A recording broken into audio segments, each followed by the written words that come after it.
So welcome everybody to the latest Brain or Shine webinar with myself, Mark and Jules. Hi. And we have an amazing special guest, Sarah from Legs Charity today with us. So we'll let Sarah introduce herself in a moment, but thanks for joining us. At Brain or Shine, for those that have joined us for the first time and maybe have not been involved in anything that we've done before, each month we have like a subject that we discuss that's relevant to anybody that's been affected by any form of brain injury. And this month it's all about personal health and well-being, which is something that we're very keen to promote and something that we ourselves work on a daily basis. So we wanted to share some tips and techniques and tools that have helped us along our journey, but also we've been introduced to legs. That sounds a bit I just love the name of this. It's so cool. It's just brilliant, and we love what we see that you guys do, so it's just wonderful to have you on here so you can share with the audience that are here what it is that what you do. So over to you, Sarah, to give us a lowdown on your legs. Well, luckily we're not talking about my legs tonight. So thank you so much for having me. It's a real pleasure to join Jules and Mark. We've been following each other through social media and connecting through lots of members of our joint communities. So it's really great to collaborate with other people who are very passionate about supporting people with brain injuries. So I'm a physiotherapist and have specialized in neurology for a long time now, and yeah, joined Legs as the clinical director 5 years ago, just at the start of the pandemic, thinking, oh, I have a big busy NHS job, I will try and like diversify and do some charity work and help kind of integrating into the community, thinking, oh, that'd be quite a nice easy job alongside a business. And then the pandemic came, so all the exercise classes we ran face-to-face in London had to suddenly go online, and then that's really how our community's grown very quickly. Similar to Brain and Shine, we run lots of events online, and I think the COVID pandemic was a scary time for charities as well as the rest of the world, but from our point of view, we probably never would have gone down the route of online exercise classes, and they've been very, very successful. So we run lots of physiotherapy-led exercise groups throughout the week, Monday to Saturday. We have Sunday with no classes at the moment. And we do a really mixed picture of delivery. So we've spoken to lots of people in our community and further afield about what they really wanted to have on an exercise program. We have lots of people who have struggled with their arms post having injuries to their brain. So we have dedicated arm rehab classes. We have seated yoga, seated Pilates, and then more intensive exercise groups for people who have wanting to get back to higher level function and doing more aerobic stuff. So yeah, that's kind of our delivery. That's really, really interesting as well, because one of the things I was going to ask you today, and this is maybe for some of the new people, just to give a little bit of a backstory from us, is I'm the one with the brain injury, by the way. But when I suffered my brain injury, it didn't affect me massively physically. So before my brain injury, I was running regular half marathons. I was playing football at the time. I'm going to use the word playing football quite loosely because I was playing it very badly, but I was still playing football. And I was doing lots of fitness and exercise classes from things like Insanity and so on. So they were really, really high intense training. When I had my brain injury, the only thing I got told I couldn't do anymore was play football. And I was told straight away, go for a light jog, maybe go to the gym, be very, very careful. And I was signed off 6-8 weeks later and just told to live my life as normal. And bizarrely, I was actually due to do a race called the Beast in Dorset. And as the name suggests, it's not easy. And the guy went, well, that's not really a normal life. I probably wouldn't do that race. But I managed to defer the place and done it a year later. So my physicality pretty much returned 99%. One thing I was going to ask you is I speak to a lot of people that lose mobility, lose the ability to move their limbs. So when I talk about running half marathons, I feel a little bit sometimes guilty saying that because there's people who can't do what I can do. So how do you find that people cope with that? Because obviously they're coming to you to do something that maybe they didn't even think about doing before. It was just natural to them. Yeah, so there's a real difficult conundrum there, isn't there? From the point of view that some people wouldn't have been exercisers before their brain injury, but they would have been able to walk around and not think about it. But they wouldn't have been doing things like you were doing, football and running and enjoying leisure. So for some people then to be told after their brain injury that that's the thing you have to do to get better, that's a real struggle for some people because it's not been natural in their life. And you suddenly have a little bit in the UK. I know you have people joining from all around the world, but in the UK, we would have a period of NHS rehab, and then that sadly is time limited. And people report just falling off a cliff. They don't have any kind of reassurance or guidance to know where to do, how to do exercise, what to do, how much to do. And that's where Legs came about, really. So it was founded by a neurological physio called Alice Fairweather. And she really saw kind of a gap in the community where people were just not confident to go back to exercise, and a real skill set from the neurophysios who wanted to make people work harder and for longer. And you weren't able to do that in your scope of your NHS job in many cases. So she set up the charity for really giving people longer term rehabilitation.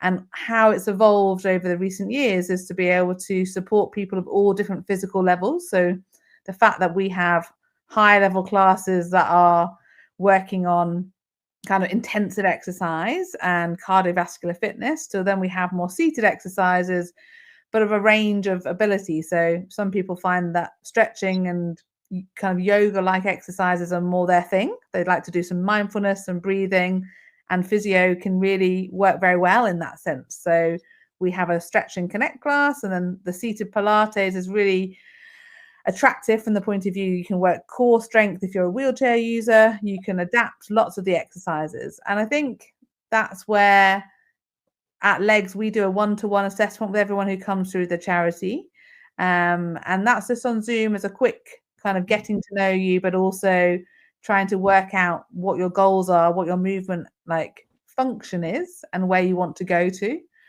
and giving people that hope.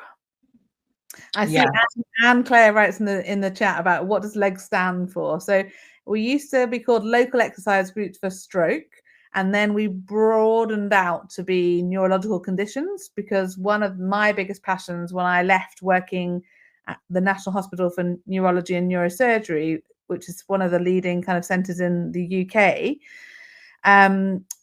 I felt like if you hadn't had a stroke, like you often, or you don't have Parkinson's, or you don't have multiple sclerosis, but you have a neurological condition that's a bit rarer, or you sometimes fall through the gaps. And the big thing about exercising in a neurological community is that many people want to do the same thing. And yes, we target exercises to Parkinson's. We use all the evidence behind those, but some of the stroke patients can do those exercises too. And benefit from a range of mixed ability classes. So it's a bit of a mouthful, but it used to be local exercise groups for stroke and then add neurological conditions on the end. And then we just tried to bring the acronym down to Legs because, we were thinking about rebranding, and we went around in circles and circles of trying to come up with new names. Most of them are already gone. And then we thought, well, people know us as Legs, and it's a starting point as a name. So we've left it like that. I'm really glad I asked that, because I was going to ask that one. Yeah, I think it's brilliant, absolutely brilliant. And because it's unusual, it's something that will stick in your mind, isn't it? So it will capture your imagination. Think, well, what's that then? I need to go and find out. Really, like the community of our people who like kind of utilize our services and enjoy coming to exercise. And the one thing that we've really tried hard to do is keep that kind of sense of, if you go to a face-to-face exercise group, which we offer in London only at the moment, the big thing that gets people going is that sense of community. They like the fact that they have the same physio, they see other people in the class, and it's the same point each week. And that's what we do with our live online classes. The physio stays the same. We have a set number of people in that group, around 8 to 10, and then you get to have a community where you see those people each week. And that makes a big motivation to be like, oh, look at that person, they're improving, or they're better than they were last week. And the fact that the online provision allows you to see other people exercising at the same time kind of motivates you to do it as well, and realize that you're not on your own. And the live classes are a bit easier to follow than just going onto YouTube and picking an exercise from the which is out there.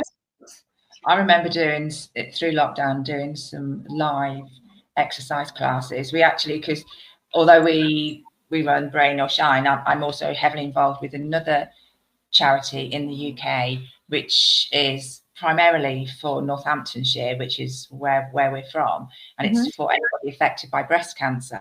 Okay. So through the lockdown, at that point, the peer-to-peer support we had for that charity was face-to-face, because people were getting so much from it. And then all of a sudden we were like, what we're going to do, what we're going to do. So we put on all sorts of different things. But one of the things, I think it was 3 times a week, it was supposed to be light exercise, but it was pretty tough. It really was quite tough, but it was fantastic. But it kept the community of people wanting to still do that level of physical activity together. We had a few people that would, you'd have your phone so that the people that were running, they could see what we were doing. And sometimes some women would have certain ways that they put their phone, so it looked like their leg was going up and down, but they were like cheating. But it was really good. And I suppose the big thing that we benefit from as a charity is that we have very specialist neurological physios who work for the charity or give up their time. Some people donate their time, which is really kind. And one of the big things is that we utilize the skill set in front of us to do education. So we run a similar thing to you guys, and you spoke about a few weeks ago, a neuro cafe on a Wednesday evening, and we do education topics through that. And I think the one thing that is a constant message from the community is that you just you don't retain all of that information that you're told in hospital or by your community rehab team, and you need to be able to drip feed information throughout your recovery journey. So that's why we have kind of an education stream to the charity as well, and try and do a little bit of that in the live classes, telling people why they're doing particular exercises. So yeah, that's really good actually, because sometimes if you might think to yourself, well, I don't see what this is going to be doing for me. You might just say, I'm just picking anything. You might say, put your hand up and do this. And you're like, well, what is that actually doing for me? But it's more than just that. So that sounds absolutely fantastic. Really having changing that message that used to be given for people after stroke and after head injuries, that you had a short window. And yes, you do have a short window where the neuroplasticity is maximum, but people are changing years and years after their injuries. And those small little changes are really important to celebrate and to keep pushing you, because I think rehab's a hard, long journey, and you're trying to get small little gains. They can make big differences functionally, but it can be demoralizing, and it can be an up and road journey. And that's why being in a community, connecting together, is making you feel less isolated and alone. Yes. And like you were saying about being able to have people from Scotland, that people in very rural communities, the online community is vital, isn't it? Yeah, but it's a really interesting point that some of the people who live very close to our face-to-face venues and who would have come to face-to-face before the pandemic have chosen to stay online because they manage their fatigue much better, and also the stress of having to get a carer sometimes, or worry about where you're going to find a toilet and how you're going to get there, and you're going to get stuck in traffic. All of that is gone with online delivery. And yes, it's for some people not perfect, and other people prefer face-to-face, but the hybrid model, I think from our point of view as a charity, will continue, because it certainly helps many people with fatigue management, finance management, and also having a bit more independence, that they can do stuff on their own without relying on other people. Yeah, without a doubt, it's convenience is a real winner, isn't it? And again, you'll go back to those dark days of the pandemic, which actually did bring us all together online. We wouldn't be running Brain or Shine if it wasn't for that. So it's one of those things where it really, really does help connect people together that would probably never have met in life. So it's really, really good. Exactly. I just have a question. Somebody has put on here, she struggles with fatigue. What sort of things do you have to work with that fatigue? Yeah, so fatigue is a really common complaint with many neurological conditions, not just brain injury, and we see that across many members of our community. And that's a hidden disability for so many people, and that's the hard bit. You sometimes can look like you are doing really well and you've made a good recovery, but this crushing fatigue that in people who just say it's like nothing else that they've had, and it's hard to explain. So from our point of view, we've done a range of different classes. So we've made some shorter classes that are like 45 minutes. That sounds like a long time, but actually the intensity is kind of paced. We give lots of people education around they can sit out, so they can do one exercise, sit out for the next one, join in, or they can stop halfway through. Really encouraging pacing and reminding people that actually the benefits of a little bit of movement can be helpful for fatigue. So lots of the evidence and research from multiple sclerosis certainly says that doing little bits of exercise can be really chemically beneficial for your fatigue management. And then I suppose the lower kind of impact classes like the stretch and connect and working on mindfulness and meditation and breathing, tapping people into other resources. We use the We Are Undefeatable resources, which is a really good campaign across the UK, have a very good YouTube site, signposting people to many of their resources. And then through the Neuro Cafe, we have done lots of talks on fatigue management, pacing. We've gone through the spoon theory and all the like little things that people have heard along their journeys. But trying to remind people that fatigue is very common. Yeah, it definitely is. And I mean, that's been the bane of my brain injury is fatigue, and actually being able to function some days without being completely wiped out. Yeah. And I noticed that I think Brenda or somebody just put on a minute ago about the hidden disabilities and the hidden side effects, which sometimes are the worst ones, because if other people can't see it and you can't see it yourself, sometimes it's so hard to deal with.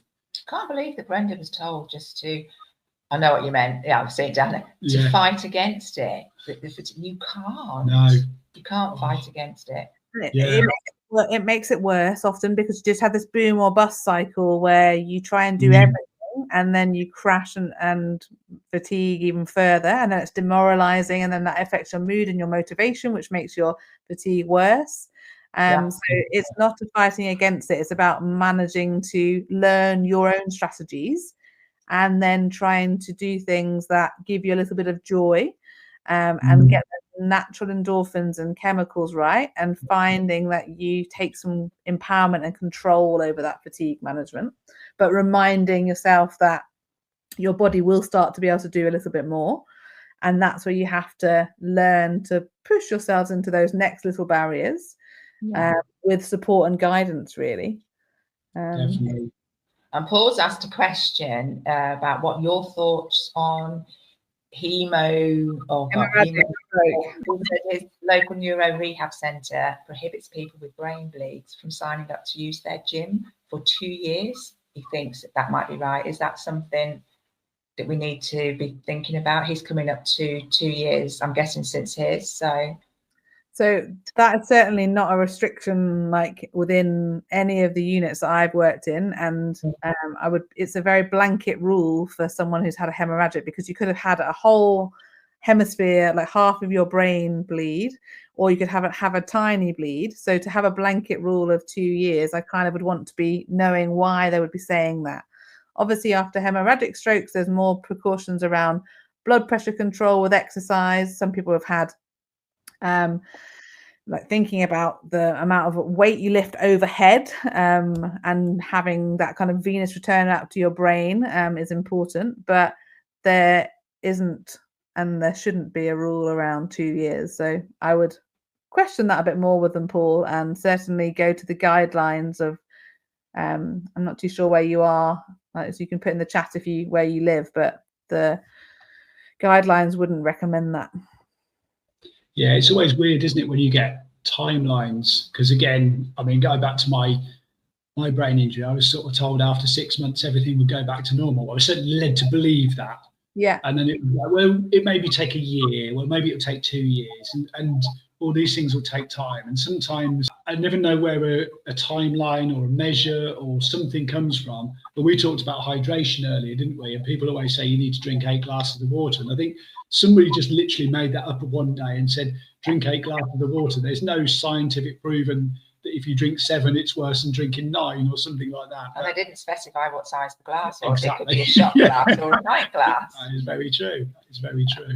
Paul, I think sometimes the commercial gyms are also much more restrictive of who they get back into exercising because of insurance and things. So sometimes we'll find that when we try and get people to go into some of the bigger chains of commercial gyms, that there's not as kind of readily people who have got disabilities exercising in those gyms. So sometimes the policies are a bit outdated, but yeah, it's definitely not something that should be in the local gym's policy. So I would suggest that you go to your local NHS team and get the physios to speak to your particular gym and see if you can work with them or the doctors around improving that, because that's going to be a big barrier and a big fear factor for many people if they're told they can't go to a gym for 2 years, because that's so such a sweeping statement. Absolutely. Yeah, that is a really good point as well. And again, I guess if you're going to work with somebody who's not trained in working with somebody who's maybe gone through a stroke or gone through a brain injury or gone through trauma or something like that, then it could be counterproductive or even dangerous for that person to be training you. Again, I remember in my early days, I went back to running very quickly, and then all of a sudden I realized that I could get my speed back, and then I started running quicker and quicker and quicker. But then I realized that the more I was pushing myself, the more effect it was having on my fatigue. So I had to really slow down. Now, if I'd have gone to a particular trainer and said, right, I want to run this particular time in a particular race or something, he probably might have, or she might have trained me in a way that they have no idea what I'm going through. It goes again back to that hidden disability and sweeping statements and everything. So I guess it's about maybe going to somebody who is an expert like yourself, Sarah, who knows about neurological conditions, knows about physio. Yeah, and I mean, obviously we're hearing a little bit of the information here tonight, but I think there'll be a reason why they put that in place in that particular gym. For a neuro rehab center, it's come from somewhere. But guidelines change.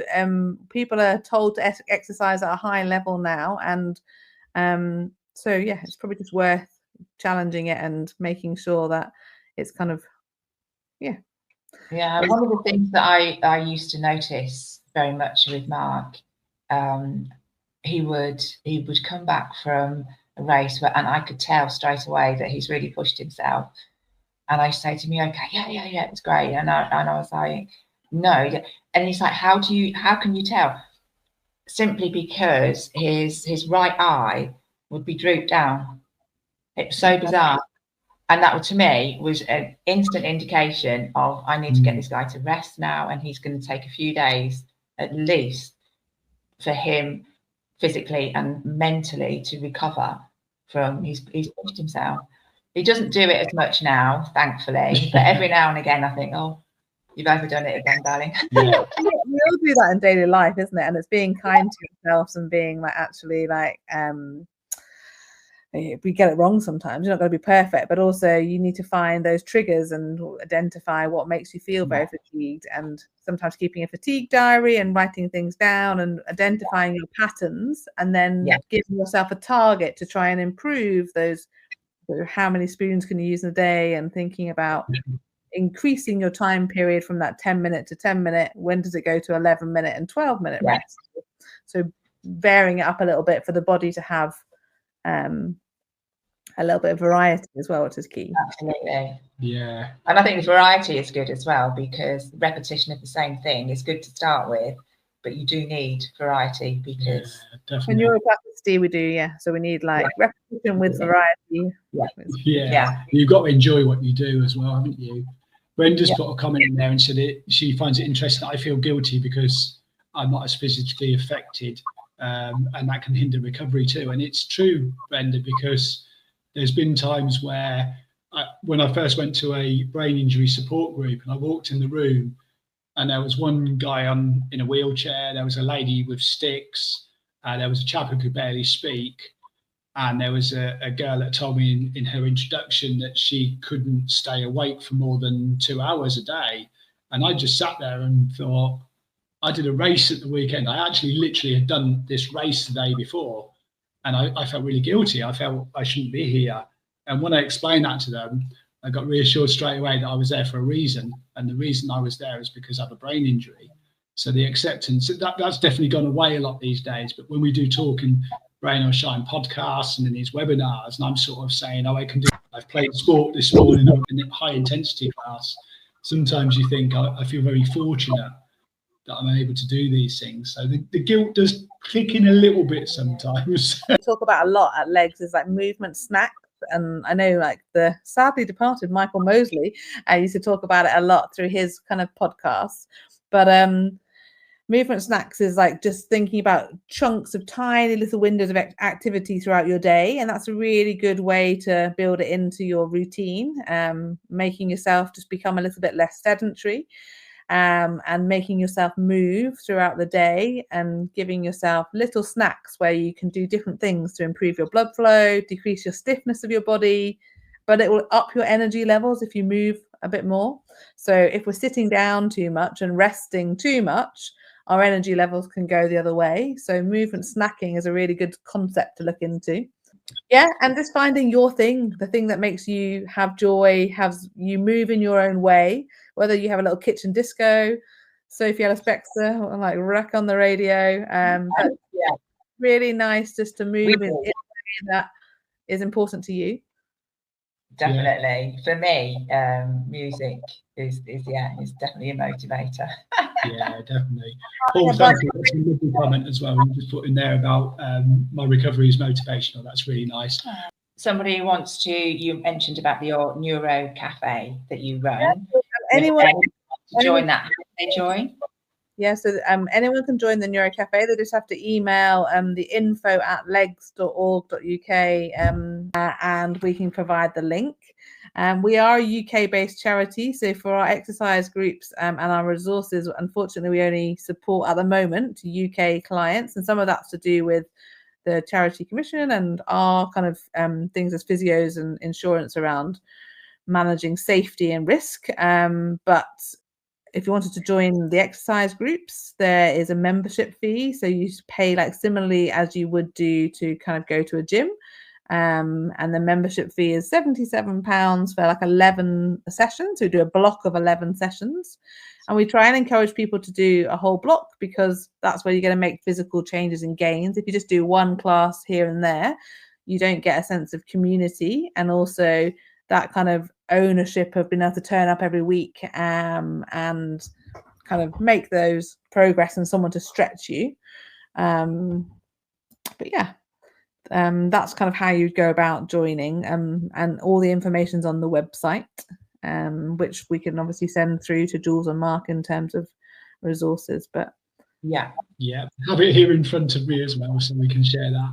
Also, I noticed on there that there's a possible bursary as well for maybe people.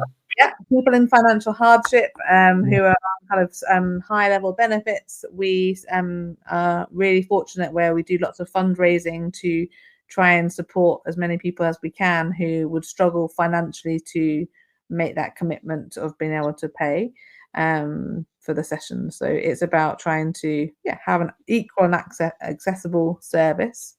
And the bursary scheme is very important for those who would really struggle. But the price point is there because people are getting a skilled service as well. So it's not free because we have to pay the neurophysiotherapist to run the groups, and people are getting a lot of good value from having ongoing physiotherapy. So it's showing, the value of what's given as well. And we're going to try and start to run a few courses in the next kind of year where we're going to come out to other professionals. So Paul was saying about weight. So obviously we're a physiotherapy-led charity, but we're going to try and approach some dietitians and people with specialist neuro rehab to run some courses around fatigue management, around diet and neurological exercise, and really trying to listen to what people are struggling with to find the most information, and have it in one place. Yes, there's loads out there on the internet, but it's nice to be able to have it in more accessible formats and be able to know that you're looking at the right stuff. Totally agree. That might be something we can talk to you about as well, because we're looking at some programs about that. So it'd be good to perhaps collaborate, definitely on fatigue and things like that. So fantastic. Yeah, and definitely support each other, or continue to support each other. Yeah, it just sounds so good. I remember Sarah saying about, Brenda saying about legs really rocks earlier. So that certainly sold it to us as well, hasn't it? I think you guys do rock what you do there. We try very hard to like create the things that the community would like. Obviously, it's a challenging time for charities and for ongoing kind of neuro rehabilitation, but we're certainly being able to help the people that we help, which is really key to us. Yeah, definitely. It's brilliant. Yeah. Yes. And I know Louise, one of our friends from Northamptonshire, put in there, how do I join earlier? So obviously we've covered that as well. And Anne's saying that she feels a little bit down when she can't do the things like go to the gym, and people are talking about that. So maybe it's something for you guys to look at. We will, as you say, share the website and how to contact Sarah and her team and everything like that as well. So you guys can get in touch, because I think this is an amazing resource. And we'd certainly love to support you guys more and endorse you more as well. So and if we aren't the right resource, we do try and signpost people to other things in their local areas. So if they don't want online and we're chatting to them about we don't have a service in their local area, then we try and do a bit of collaborating and research to try and see what else is out there. But it's about trying and seeing what fits for you. So yeah, the range of classes is there to try and make it an accessible at a physical level, but also at your own choice and emotional level as well. Yeah. Absolutely. Oh, that's been brilliant. Thank you so much for your time this evening, Sarah. It's just wonderful, absolutely wonderful. And thank you very, very much. I've really gained a lot from this, and it's great to be working in collaboration with such a wonderful organisation. Thank you. Yes, thank you for having me. It's been really nice to come and chat to your community and to continue to build the collaboration. So we're really happy. Fabulous. So for everybody who's joined us this evening as well, or whatever time zone you are in, we thank you for joining us and giving up your time as well. And also for the chat. It's really, really lovely to see so many nice comments in there, and to sort of meet some of you as well. So thank you. Lovely comments coming in now. So yes, if you want to get in touch with us as well at Brain or Shine, everything we do is on our link, which is brainorshine.com. On there we have regular webinars. There's normally one a month about lived experience, but also we have RC experts as well. We have a regular podcast that goes out fortnightly. There's loads of back episodes on that. You can also subscribe to our newsletter and read our blogs. Now that sounds like a lot of information, and that sounds overwhelming for a brain injury. The reason why we do that is because some people like to listen, some people like to watch, and some people like to read. So you can have it in every format you want. So please don't do all of them, just pick the ones that work for you. Where's our podcast? The podcast is also on Spotify, but you can find that link on there, Brenda, from the website. There is a podcast link on there, which will take you straight to it. So it's all in one place. Also, very importantly, we have a peer-to-peer support group on Facebook, which is a private group for people affected by brain injury. So you can come and join that. And again, there's some really good conversations go on there. And I will stress it is private. So everything you say within there is contained. We also have an Instagram feed and a YouTube channel as well. So as I say, there's loads of stuff. Just go to brainorshine.com, it's easier. And the final thing to apologise about is a little glitchy noise that we have in the background. But these things are here to challenge us. Have a lovely evening, everybody. And most importantly, thanks, Sarah, for your time this evening as well. It's been a real pleasure. Thank you. Bye-bye, everybody. Take care, everybody, and we will see you soon.